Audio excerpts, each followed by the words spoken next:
Помимо паводкового периода, Якутия традиционно готовится к пожароопасному сезону. В районах проводят специальные учения для спасателей и огнеборцев. Например, в Хангаласском Улусе, согласно сценарию учений, тушили возгорание вдоль автодороги республиканского значения Якутск-Бестях. Из Покровска передает Саргалана Ильина. Такова легенда комплексной тренировки по тушению лесного пожара, проводившейся на территории Хангаласского Улуса. Количество лесных гектаров, уничтоженных лесными пожарами в Якутии, вызывает серьезные опасения. В связи с этим принимаются различные административные меры по предупреждению и своевременному тушению лесных пожаров.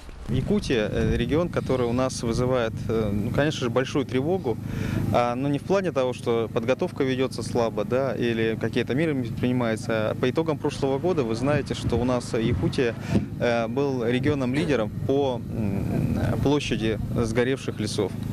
И, конечно, такая ситуация, на мой взгляд, не должна повторяться из года в год. Поэтому сейчас особое пристальное внимание Федеральное агентство лесного хозяйства уделяет именно подготовке региона к пожароопасному сезону. Главная цель сегодняшних учений – это отработка взаимодействия всех специализированных структур, начиная с поступления сигнала, составления плана и организации тушения.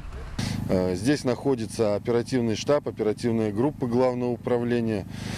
И по всем направлениям, в соответствии с заключенными также соглашениями со всеми службами, взаимодействием с региональной диспетчерской службой лесного хозяйства, с наземными и авиационными службами, а также с комиссией по чрезвычайным ситуациям республики и Хангаласского района.